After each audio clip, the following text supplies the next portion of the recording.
Good day, everyone. I am Janica Jeramis Pacto from the College of Agriculture, Bachelor in Agricultural Technology, a fourth-year student. Today, I am going to discuss the equity financing. So let's get started. Before I am going to start, so here are my questions. Equity financing is the process of generating capital through the sale of shares. Most companies raise money for reasons such as to pay bills or for long-term investment. There are several sources of funds in equity financing, like entrepreneurs, friends and family, investors, or an initial public offering or IPO.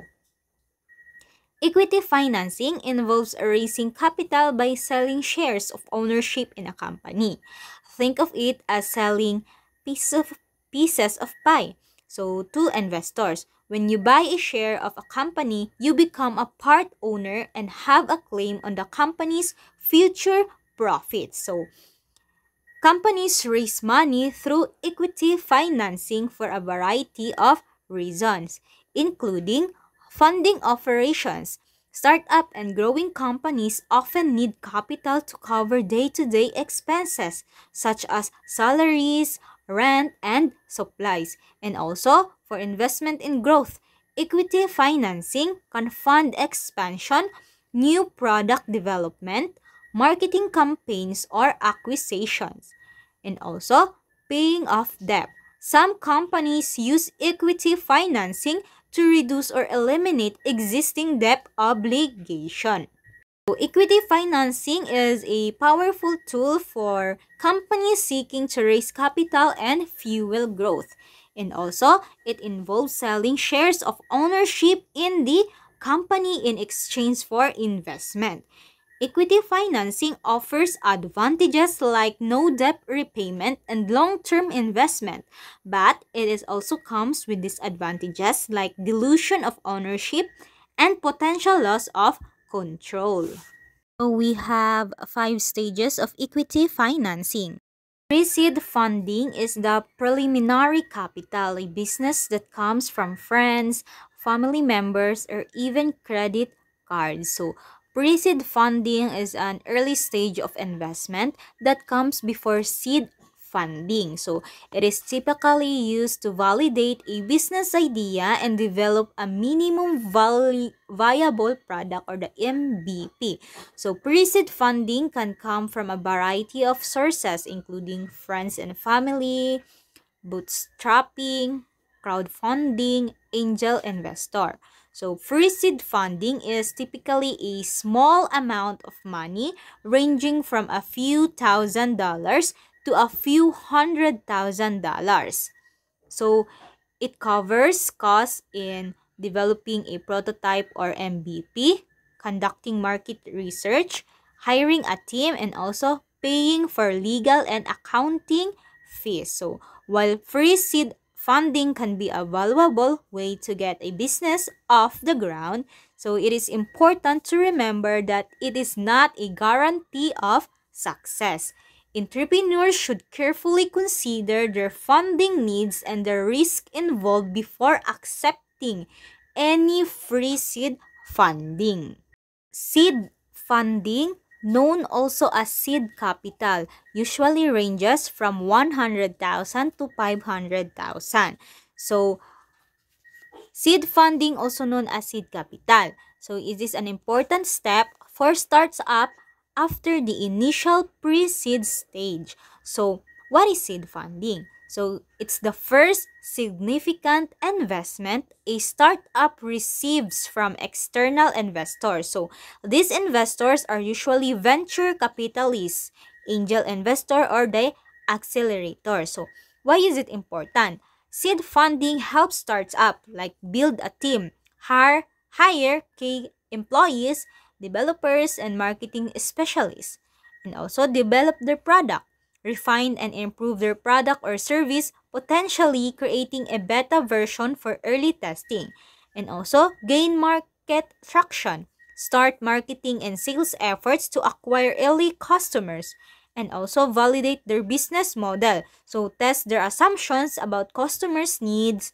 pricing, and revenue generation. So seed funding is crucial for startups to progress from an idea to viable business. So it allows them to expand their operations, build a strong foundation, and ultimately achieve sustainable growth. Series A refers to the first round of institutional funding for a venture. The name is taken from the return for capital of investor, which is normally in the form of preferred stock. In Series B, the average fund that could be raised is 5 million. So, Series A is a significant milestone for startups. So it represents the first major institutional funding round, usually involving venture capitalists or other institution investors. So Series A funding is used to fuel growth and expansion, allowing startups to scale their operation. So hire more staff, expand marketing and sale efforts, and develop their product further. And also enter new markets. So expand into new geographic areas or target new customer segments. And also build a strong foundation. So strengthen their management team, refine their business model, and prepare for future rounds of funding. While the Series B is the next round of institutional funding after Series A. So, Series B funding is important for continued growth. So, Series B funding allows startups to continue scaling their operations, entering new markets, and developing their products further. And also, increase valuation. A successful Series B round typically results in a significant increase in the company's valuation. Stronger position. Series B funding position starts up for future rounds of funding, so such as Series C and beyond. So it is important to note that the amount raised in each funding round can vary significantly depending on the company's industry, stage of development, and investor expectation. Next, stage 4, later stage investment, Series C, D, etc. So some big companies back up their ventures with more than 10 rounds of financing. So this is the Series C, D, and so on of capital funding coming from venture capital firms and or strategic corporate investors, usual in every round. An entrepreneur may raise from 5 million to 20 million or even more. So, Series C and beyond, so these rounds typically involve larger investments, often in the range of 10 million and 50 million or more. So, the funding is used for, first is the aggressive growth, so expanding operation, entering new markets, and acquiring customers rapidly. And also strategic acquisitions, acquiring complementary businesses to expand product offerings or enter new market.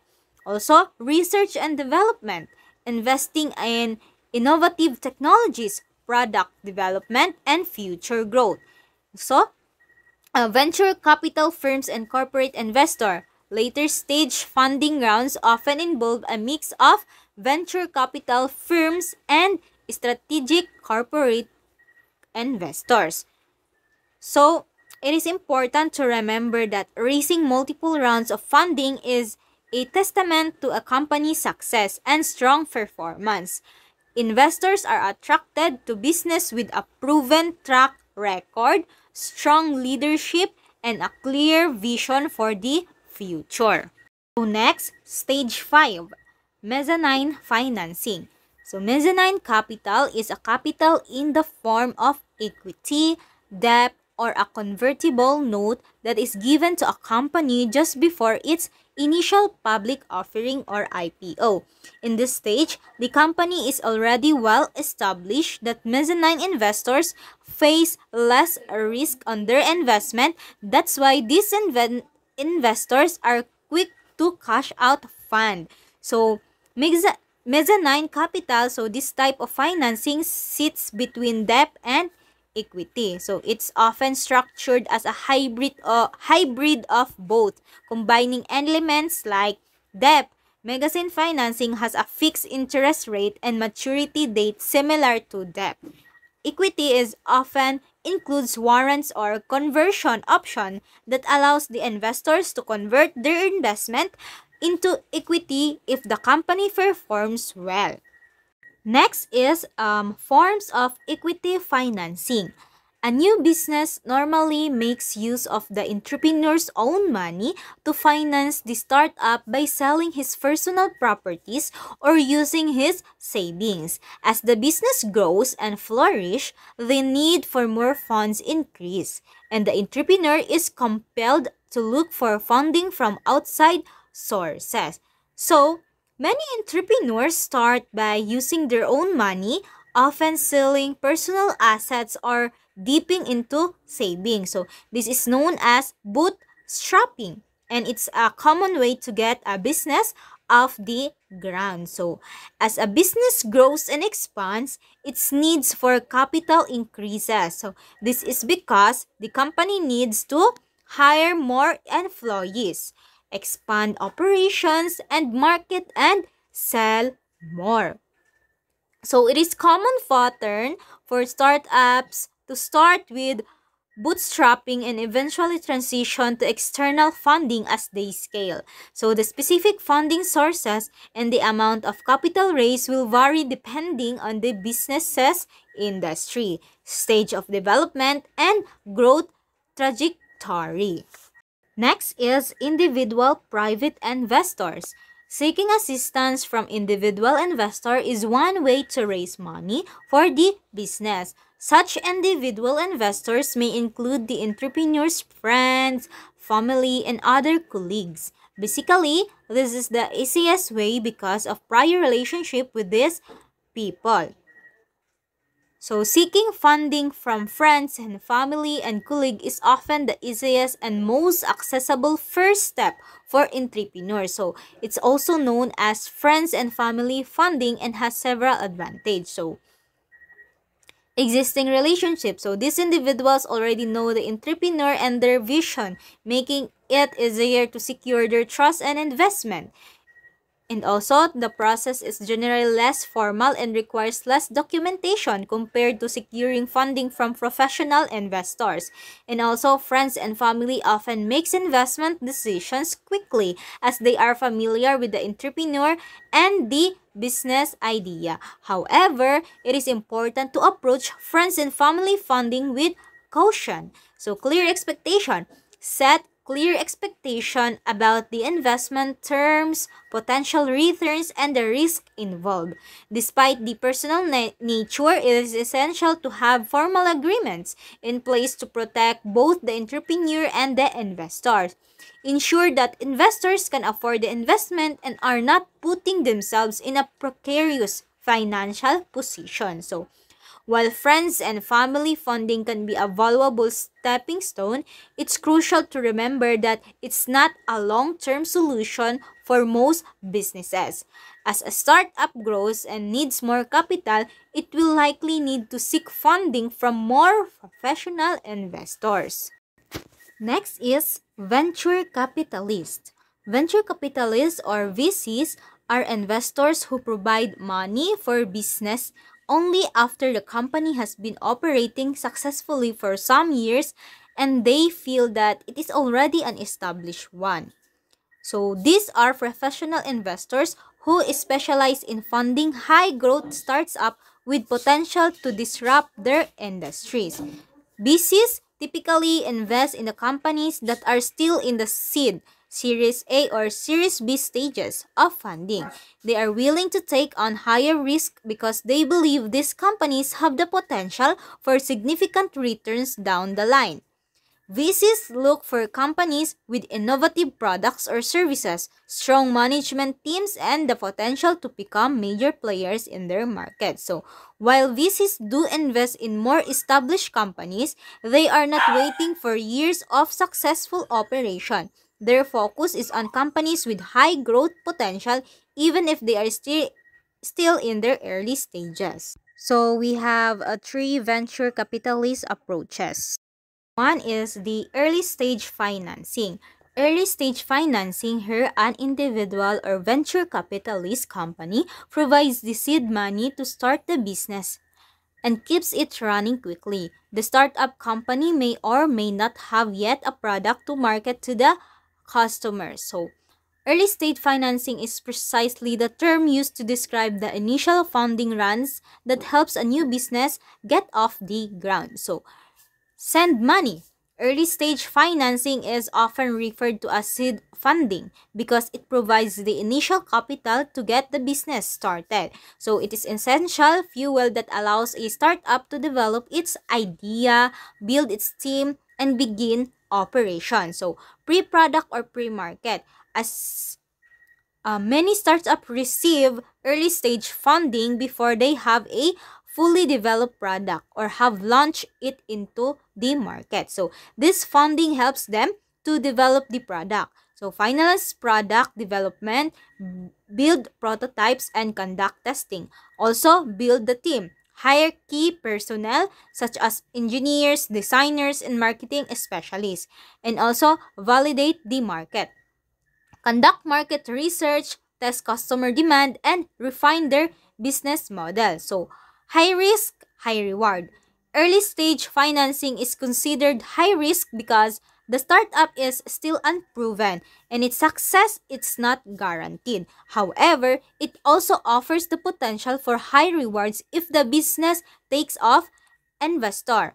So, early stage financing typically comes from angel investors, seed stage venture capital firms, friends, and family.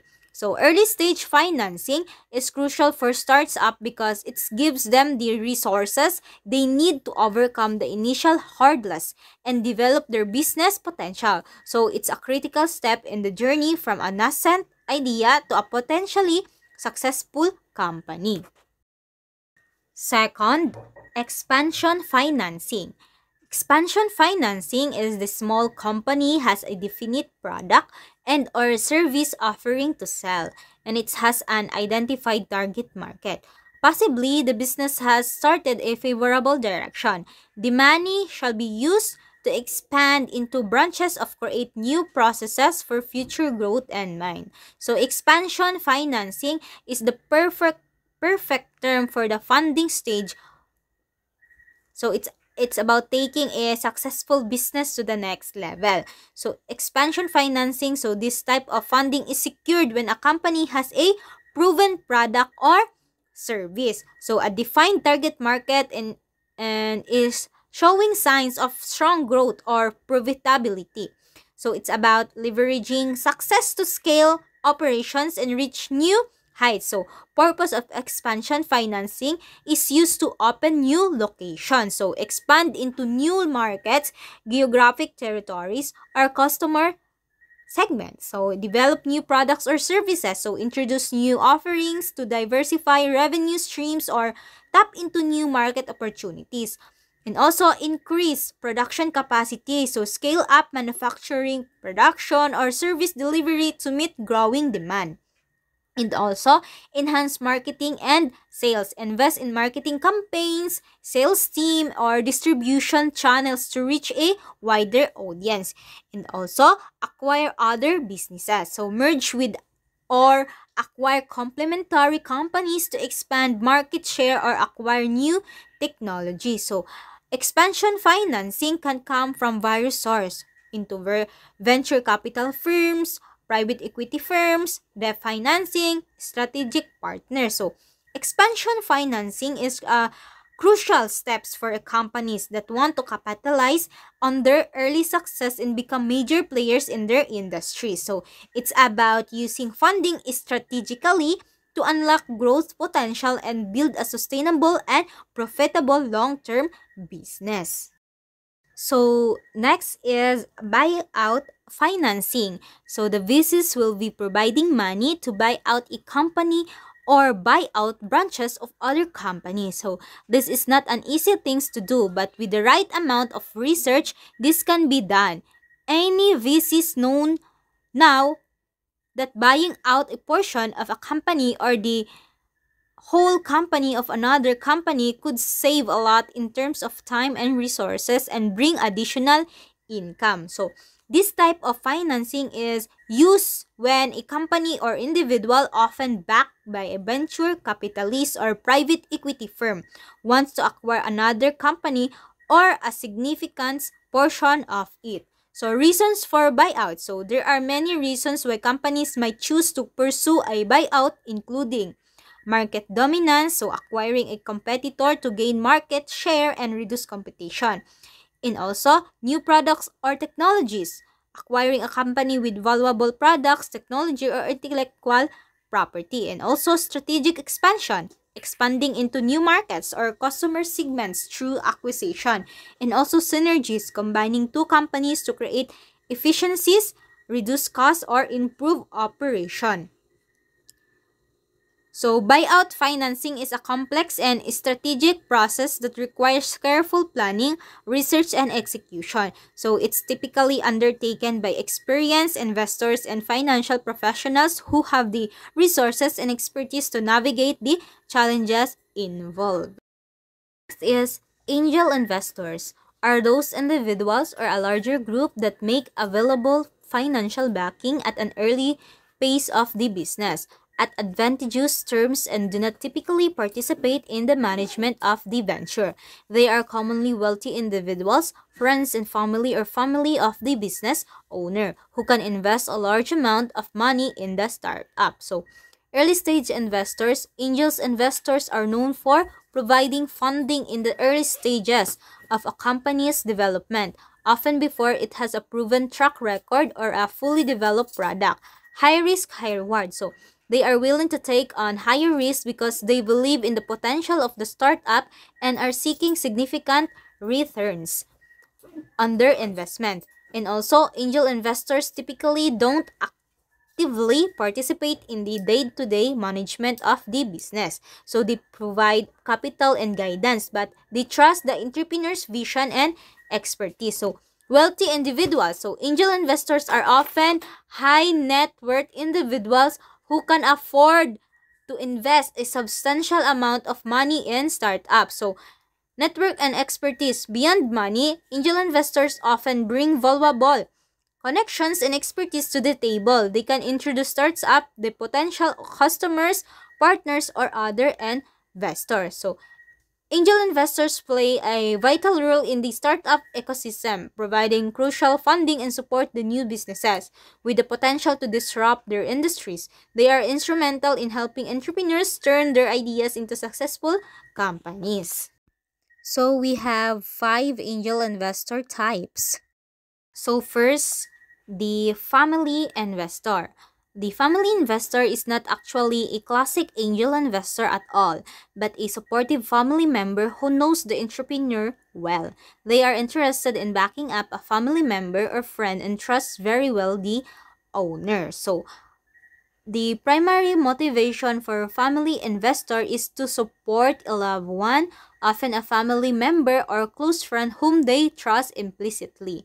Low expectations, so they may have lower expectation for financial returns compared to the traditional angel investors, as their primary goal is to help the entrepreneur succeed. And also, they may be more willing to offer flexible investment terms such as lower interest rates or longer repayment periods to support the entrepreneur. Family investors may be more involved in the business, offering guidance and advice based on their personal experience or connections. So, family investors and angel investors can play important roles in supporting startups, but they have different motivation and approaches. So, understanding these differences is crucial for entrepreneurs seeking funding from these sources. Next is the relationship investor. Is a colleague of the owner from his previous employment who happened to know his well. He has a good working relationship with the entrepreneur, but do not necessarily understand the new company. He is willing to support the owner at the same time has the interest to earn something in return. So, The relationship investor is shared history. They have a pre-existing relationship with the entrepreneur, often built through past professional experiences. So this provides a level of trust and understanding that might not be present with traditional investors. So while they might not have deep knowledge of the entrepreneur's new industry, they are likely familiar with the entrepreneur's capabilities and work ethic. So they are often willing to invest because they believe in the entrepreneur's ability to succeed and want to see them thrive. So they are also interested in earning a financial return on their investment, but their motivation might be less purely profit driven than traditional investor. So overall, relationship investors can be a valuable resource for startups, especially in the early stages. So their trust and support can be crucial in helping an entrepreneur navigate the challenges of launching a new business. However, it's important to set clear expectation, communicate openly, and ensure that the relationship is mutually beneficial.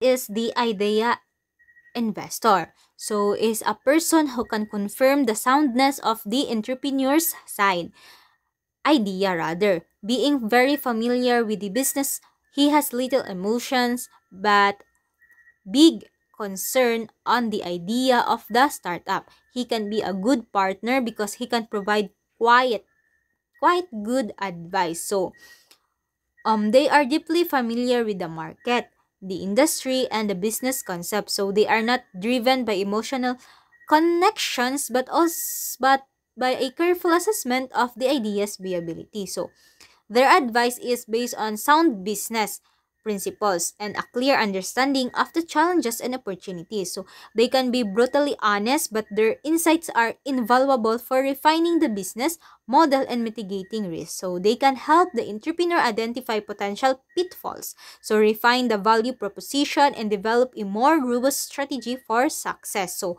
while their primary focus is on the idea soundness, they might also be willing to invest if they are convinced of the entrepreneur's ability to execute the vision. So idea investors are valuable assets to startups, especially in the early stages. So their objective perspective and industry expertise can help entrepreneurs develop stronger business models, mitigate risk, and increase their chances of success. Next is the once remove investors.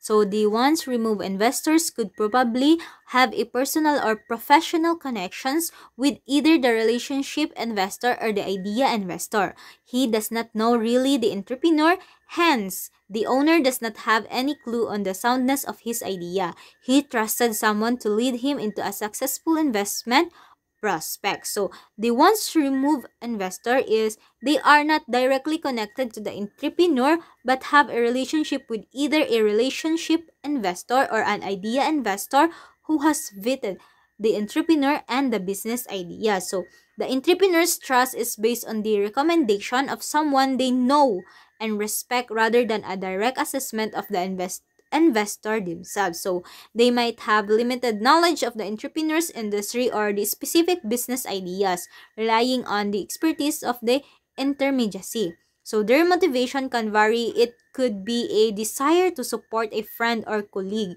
a belief in the intermediary's judgment, or the potential for financial gain.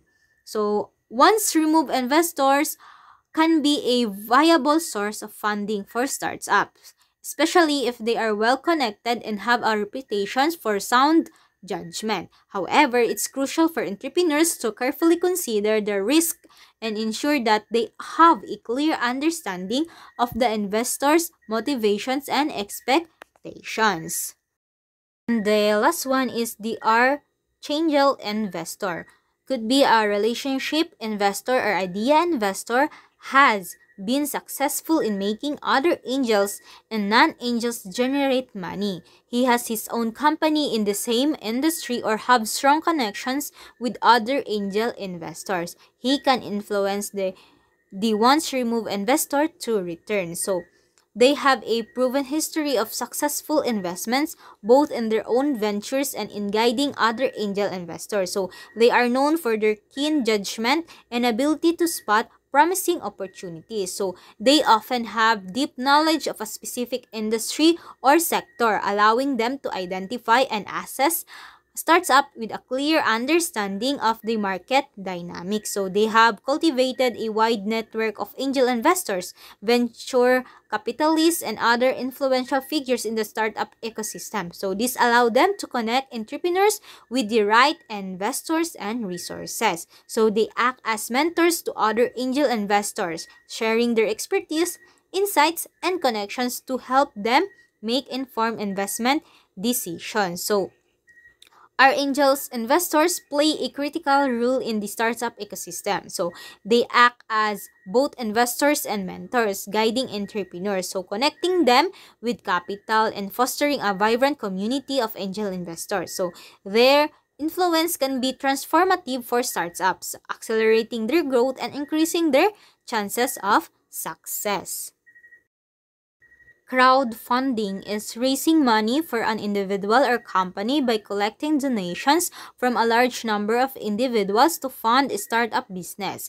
Through using social media and crowdfunding websites, investors and entrepreneurs are placed in one place. So this place provides a forum for entrepreneurs with enterprising ideas to pitch in among crowds of waiting investors. So crowdfunding is a method of raising capital from a large number of individuals, typically through online platforms. Instead of relying on traditional investors like venture capitalists or banks, startups tap into the collective power of the crowd. So two famous crowdfunding sites are Kickstarter and Indiegogo. So the largest platform for crowdfunding is Kickstarter since its inception in 2009.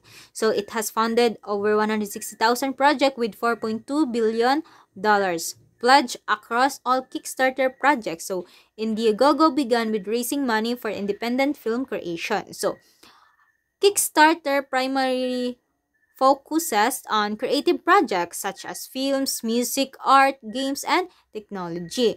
Projects on Kickstarter have an all or nothing funding model. So this means that if a project doesn't reach its funding goal by the deadline, it doesn't receive any funding. So Kickstarter is indeed the largest crowdfunding platform by total pledges. So Indiegogo has a broader focus than Kickstarter, including projects in categories like technology, food, health, and social causes.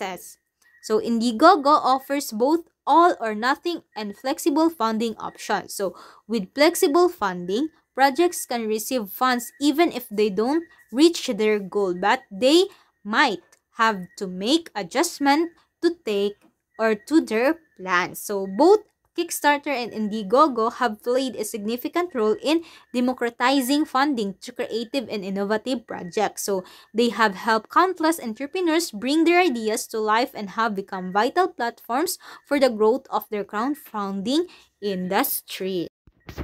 So we have four types of crowdfunding based from SEC. One is donation. Donation base is where individuals group together their resources to back up a benevolent cause. This is the most famous crowdfunding type in the Philippines. Projects under this category are common in the Philippines, with the nation's poverty rate still at 19.8% based from World Bank statistics. Supporters provide funds for charitable causes such as animal care, rehabilitation projects, and for disaster. So the Philippines has a strong culture of bayanihan, commonly cooperation, so which makes people more willing to contribute to causes that benefits others. So the country poverty rate, as I mentioned, is still a significant concern, making people more empathetic to those in need. So we all know that the Philippines is prone to natural disasters like typhoons, earthquakes, and volcanic eruptions. So this creates a constant need for relief and recovery efforts, which are often supported through crowdfunding. crowdfunding. So many Filipinos have a strong sense of generosity and desire to give back to their communities. So this make them more likely to participate in donation-based crowdfunding companies. So donation-based crowdfunding is a vital source of funding for disaster relief efforts, providing essential supplies, medical aid, and shelter to those affected by natural disasters. So, donation-based crowdfunding is a powerful tool for a social change in the Philippines. So, it allows individuals to contribute to causes they care about, even if they have limited financial resources. So, it's a testament to the country's strong sense of community and its commitment to helping those in need. Second is reward. Reward base is where individuals provide money to a company in exchange for a reward or something in return, usually a product made by the company. So the Spark project is definitely the best example of this kind of crowdfunding. So reward-based crowdfunding. So this model offers supporters tangible rewards in exchange for their contribution. So it's a popular choice for startups developing new products, services, or creative projects. So the Spark project, this project is a great example of how reward-based crowdfunding can be used to launch innovative products. So they use crowdfunding to raise funds for their solar-powered phone charging device. Supporters receive the device as a reward for their contribution. So the Spark project is a great example of how reward-based crowdfunding can be used to launch innovative products and build a passionate community around them. Next is lending. Lending base is where individuals loan money to a company and accept the company's legally binding commitment to pay back the loan at predetermined time intervals in interest rates. So, in this model, individuals lend money to a companies and receive a legally binding commitment from the companies to repay the loan with interest and predetermined time intervals. So, platforms like Lending Club, Prosper, and other connect borrowers with lenders. Lenders can choose to invest in loans based on factors like the borrower's credit worthiness, the interest rate offered, and loan terms. So, debt-based crowdfunding is a way for startups to access capital without giving up equity. So, interest rates on debt-based crowdfunding loans can sometimes be lower than traditional bank loans. So, lending platforms offer a variety of loan terms, allowing startups to choose the best option for their needs. So, debt-based crowdfunding loans carry risk for both borrowers and lenders. So borrowers need to be able to repay the loan while lenders need to be comfortable with the risk of default. So it's important for both borrowers and lenders to understand the legal obligations associated with debt-based crowdfunding loans. So debt-based crowdfunding is a growing trend in the financing of startups. So it provides an alternative to traditional bank loans and offers a way for individuals to invest in the growth of innovative businesses. Next is equity. Equity base is where individuals finance in shares sold by a company and obtain a part of the profits in form of a dividend or distribution based on the company's decisions. So a good example of this type of crowdfunding is Cropital, so which help farm owners with sustaining their main source of income at the same time have an option for supporters to earn money online. So this model allows individuals to invest in a company for purchasing shares of stock. In return, they become shareholders and have a claim on the company's profits, typically in the form of dividends or share appreciation. So platforms like Seed Invest, WeFunder, and others connect startups seeking funding with individuals willing to invest in their equity. Investors typically need to meet certain accreditation requirements. So, Cropital is a great example of how equity-based crowdfunding can be used to support specific industries and create social impact. So they connect farm owners with investors who are interested in supporting sustainable agriculture and earning returns of or on their investment. So, equity-based crowdfunding is a growing trend in the financing of startups. So, it offers a way for individuals to invest in the growth of innovative companies and potentially share in their success. Initial public offering. A well-established company can generate more funds through initial public offering or IPO. In this type of fundraising, a company can source out funds by offering shares of the company to the public. Typically, rich individuals and institutional investors with huge amount of fund invest in this type of fundraising activity. So, an IPO is the first time a private company offers its stock to the general public on stock exchange. So, this transition from private to public ownership is often referred to as going public. So,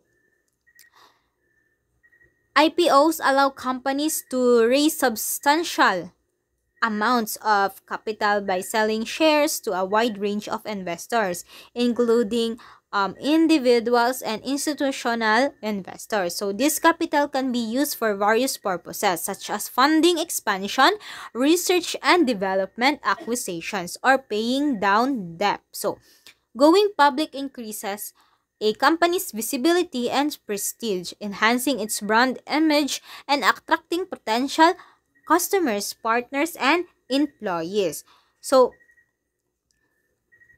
who invests in IPOs? So, institutional investors. So, these include mutual funds, pension funds, hedge funds, and insurance companies which have significant capital to invest and often play a major role in IPOs. So, the company prepare for the IPO by working with investment banks, lawyers, and accountants to ensure compliance with regulatory requirements and to develop a prospectus which outlines the company's financial performance and future prospects. So, the company selects investment banks to act as underwriters who help price the shares, market the IPO to investors, and handle the distribution of shares. So, IPOs are a significant fundraising mechanism for established companies seeking to access a vast pool of capital from the public market. So, the process involves extensive preparation, underwriting, and marketing to attract investors.